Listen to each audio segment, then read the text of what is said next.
Salam entrepreneur, saya Nur Agustinus. Saya akan membahas mengenai manajemen keuangan, tapi dalam hal ini khususnya mengenai laporan keuangan.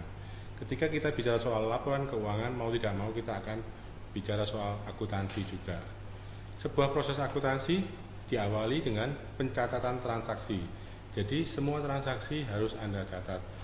Problem dari perusahaan kecil atau mikro adalah seringkali tidak melakukan pencatatan transaksi, ya, beli mungkin notanya hilang atau jual juga tidak dicatat. Nah, ini menjadi masalah yang besar karena kita tidak akan mungkin bisa membuat laporan tanpa ada pencatatan.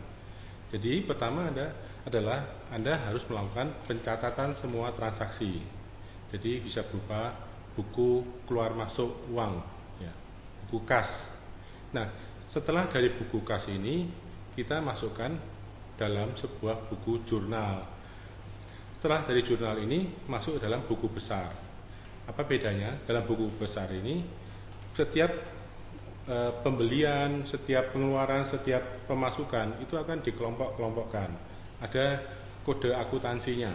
Katakanlah misalnya untuk membeli makan misalnya. Itu kan beda kodenya misalnya dengan membeli katakanlah ballpoint atau misalnya alat tulis. Ini penting, kenapa? Kita nantinya sangat berhubungan dengan efisiensi.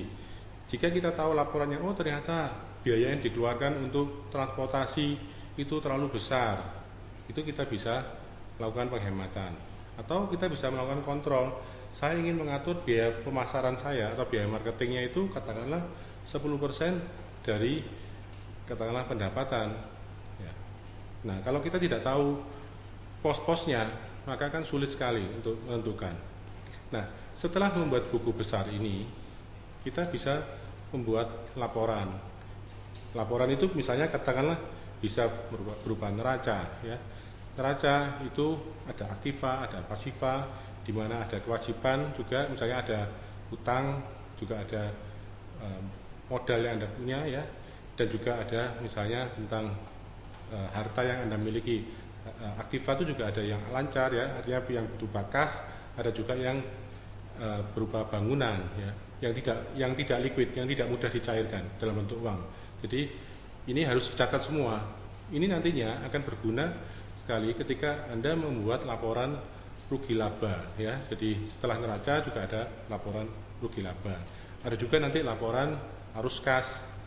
Mungkin juga Anda bisa membuat laporan modal yang Anda miliki. Nah, semua ini tidak mungkin bisa Anda lakukan kalau Anda tidak melakukan pencatatan transaksi. Jadi sebuah manajemen keuangan yang baik, walaupun itu sangat sederhana, harus dilakukan. Karena kalau Anda melewatkan hal ini, mengabaikan hal ini, itu akan mempersulit di kemudian hari. Apalagi kalau Anda ingin membuat usaha Anda makin besar. Demikian mengenai laporan keuangan. Semoga bisa diimplementasikan dalam usaha Anda sehari-hari. Saya Nur Agustinus, salam entrepreneur.